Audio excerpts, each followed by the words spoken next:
And at last but not least, I will introduce you Elias Cattan. I'm very glad to introduce you Elias Cattan.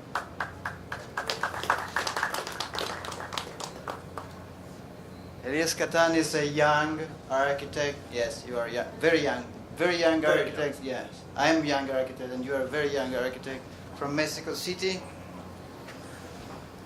He has a promise of the architecture of Latin America, well, la realidad de la arquitectura en Latinoamérica.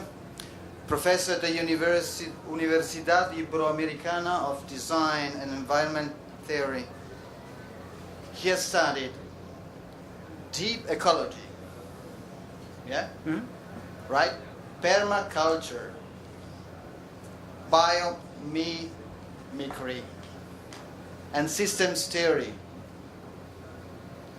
Well, in German, we understand sustainability mainly as energy saving, but I think you have more an holistic approach, isn't it? Well, please enjoy the conference of Elias Cattan. My pleasure. Thank you very much, Cristiano. Thank you very much for the organizers. It's a pleasure to be here. My very late ancestors were also from Italy, from Venice, Catani. And well, Mexico, Tenochtitlan, was the Venice of the Americas. It's a beautiful ecosystem, and the people who lived here, the Mexicas, the Aztecs, managed this ecosystem perfectly. They knew how to separate fresh water from salt water. Water in these, because the eastern part of the lake is salty. Most of the rivers are on the western slopes. This to this day marks the human settlement patterns because it's where the most high-end neighborhoods are. And this is where Aztec nobility was once settled. And as you see, this city has eaten, as my dear partner biologist says, it's an ecocide. We have killed an ecosystem. And Mexico City is in the trans-Mexican volcanic axis. It's the only ridge that crosses the American continent from east to west. And it's an endorheic basin. This means that not all rivers go to the ocean.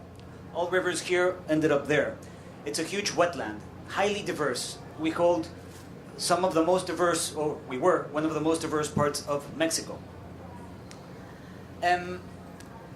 This was 50 years ago. Every time I show this picture, I say it's a fortune.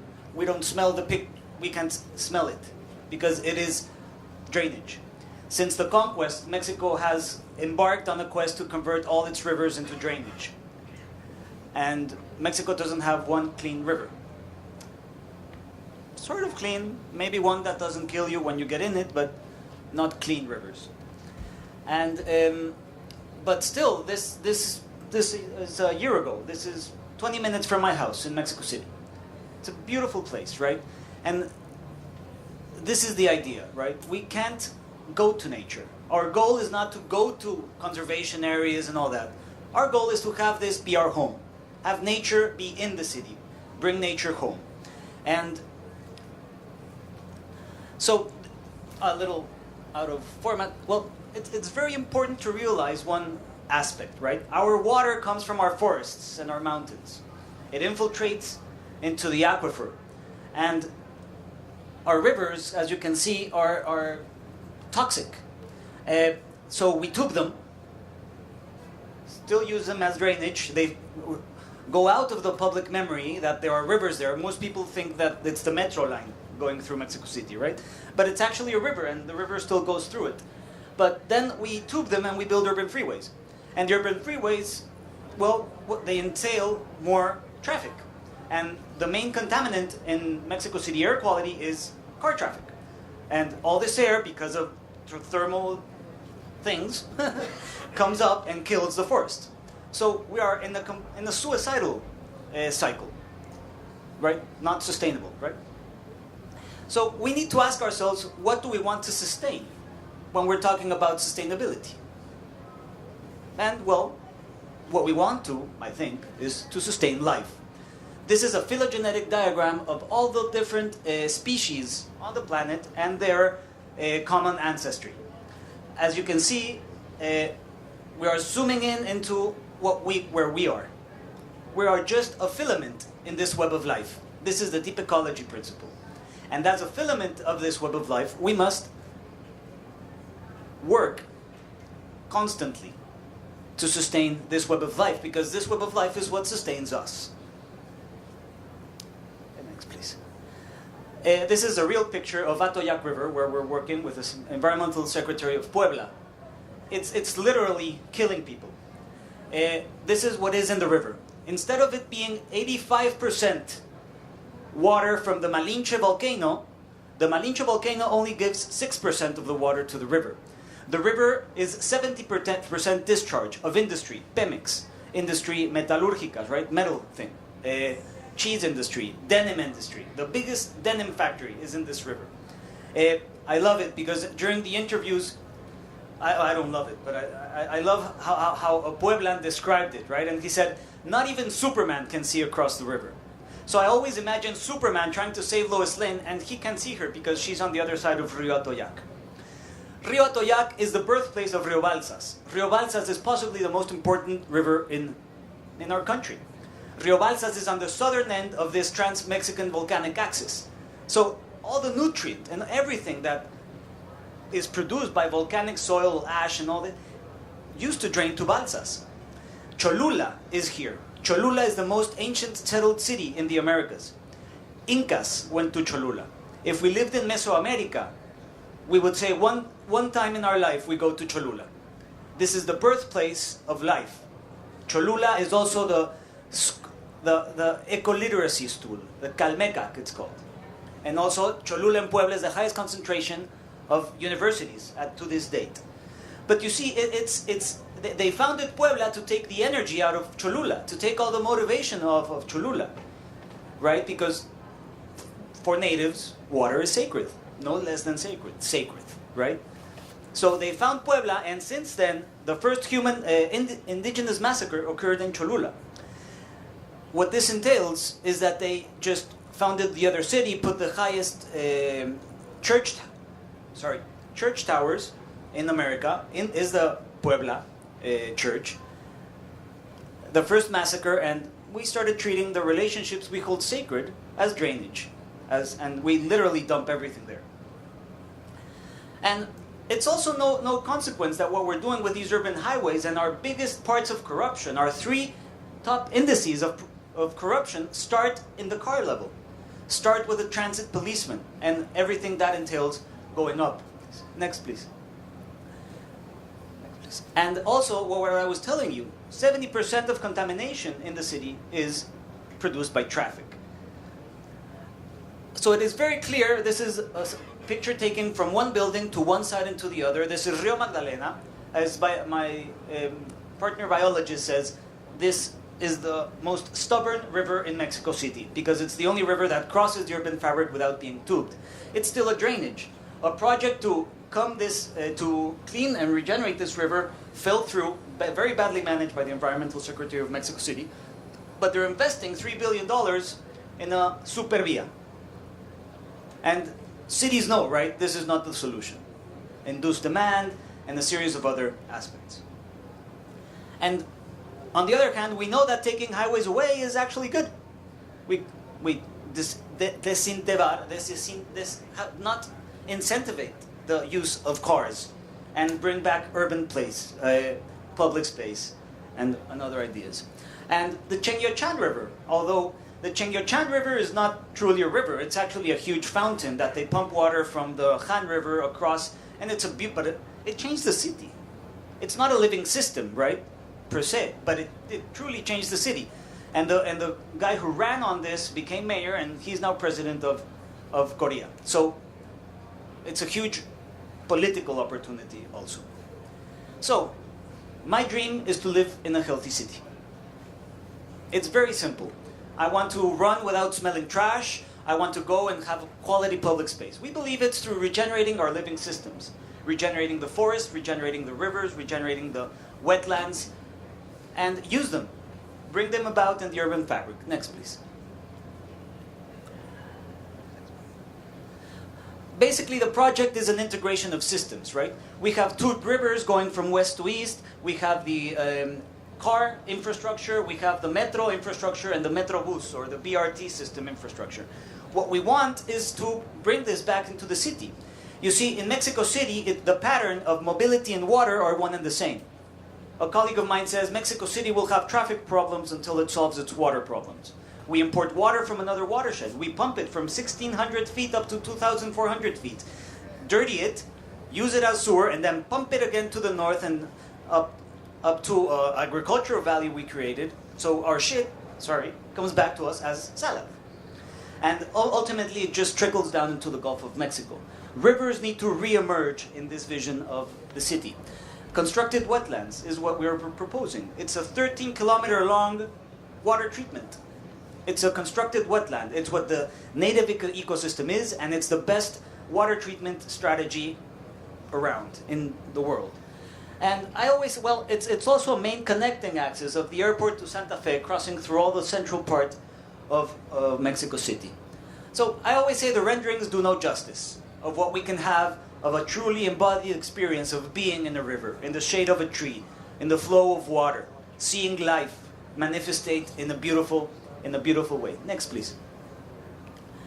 So these are the current rivers in Mexico City. It's map taken out of the INEGI website, and what we're putting here is because La Piedad River, which is in the middle, is not enough, right? It's one of 45 main rivers. We have over 200 rivers, if you count all the tributaries to these rivers.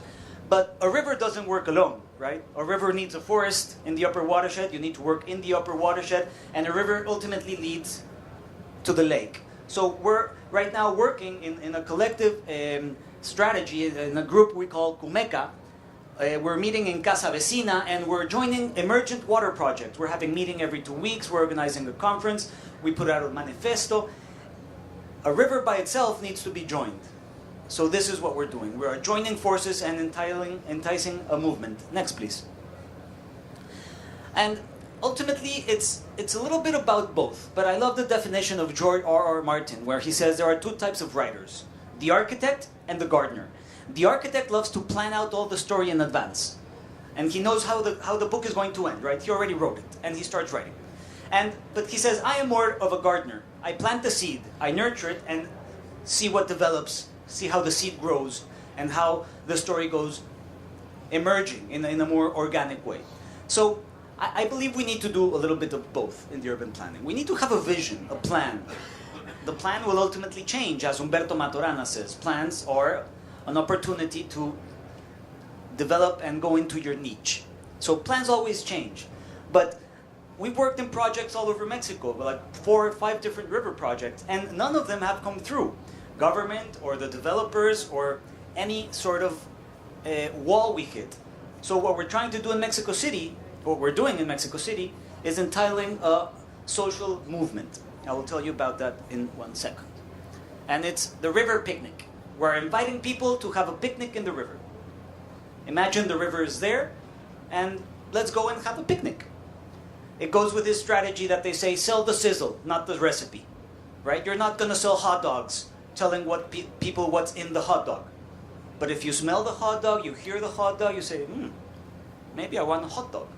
So we're going through this as a social movement. And as you can see right now in Mexico, there is a huge social movement called Yo Soy 132, which I invite you all to see. People are very much empowered. And what I love about this is that it was born in my university. Universidad Iberoamericana made up a huge student manifestation against the Peña Nieto, right? One of the presidential candidates.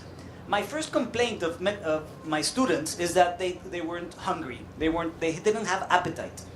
So it is really, really emotional and surprising for me to see all these movements gather up.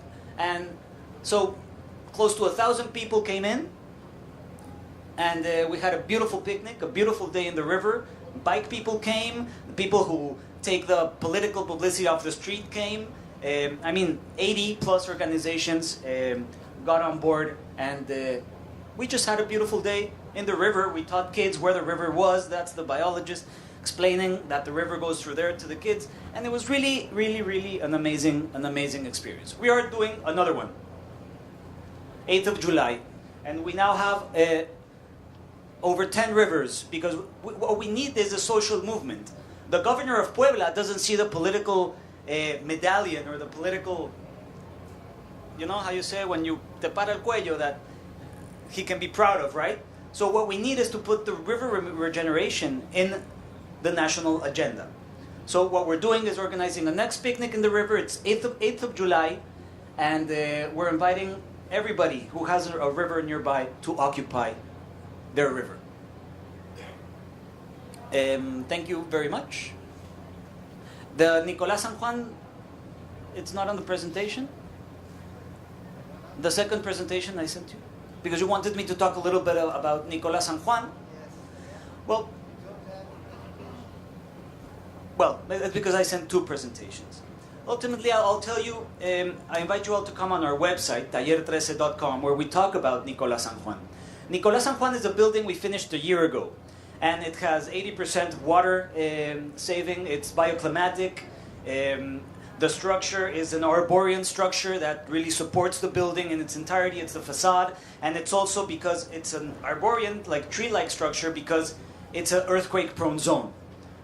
All the buildings we've done in Mexico City are essentially ships. They just sit in the muck of the lake, right? And they are ships.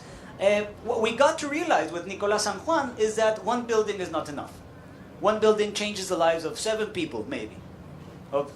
More. 7. There are only 7 apartments.